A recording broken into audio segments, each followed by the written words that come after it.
विरोधी पक्षनेते असताना शहांशी भेट कशासाठी? अजित पवार शहांच्या भेटीवर आता या चर्चावर सुप्रिया सुळेंनी सवाल केला। वेश बदलून भेटण्याची चौकशी झाली पाहिजे असंही सुप्रिया सुळेंनी म्हटलंय। अनिल देशमुखांचे फडणवीसांवरील आरोप सत्य, खरं बोललं की टार्गेट केल्यासारखं वाटतं हे दुर्दैव असं देखील सुप्रिया सुळेंनी म्हटलंय।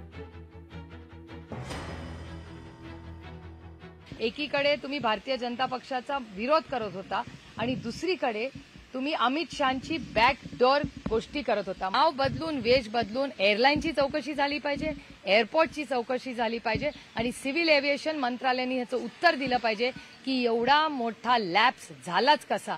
हा आज अजित पवार अमित शहांना भेटायला येत होते, उद्या कुठली तरी टेररिस्ट येईल, त्याची जबाबदारी कोण घेणार? एवढा लॅप्स आहे। वेशांतर करून वेगळ्या नावाने आपल्याला भेटायला येतोय, सुरक्षा यंत्रणेला चकवा देऊन येतोय। असा गृहमंत्री हा माझं म्हणणं आहे की जागेवर राहताच कामा नये, की जो सरकार पाडण्यासाठी, पक्ष फोडण्यासाठी सुरक्षा व्यवस्थेशी खेळ करतोय, हा गृहमंत्री जागेवर राहता कामा नये। या गृहमंत्र्यांनी राजीनामा दिला पाहिजे।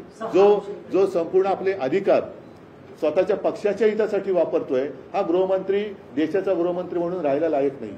एखादं खोटं नाव सांगून विमानाने प्रवास करत असेल आणि सरकारला हे माहिती आहे, सिक्युरिटीला माहिती आहे, पण नरेंद्र मोदीचा आवाज आहे, त्यांचे आदेश होते, त्या आदेशाचं पालन हे लोक करत होते वेषांतर करून, आणि त्याच्यामुळे हे सगळं पाप झालेलं आहे।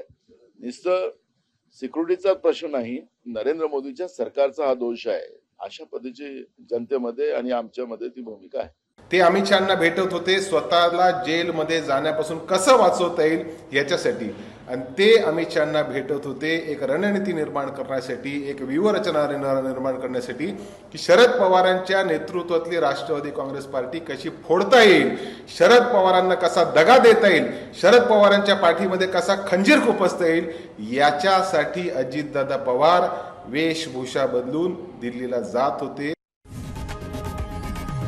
लोकशाही मराठी ऐका, पहा, जागरूक रहा।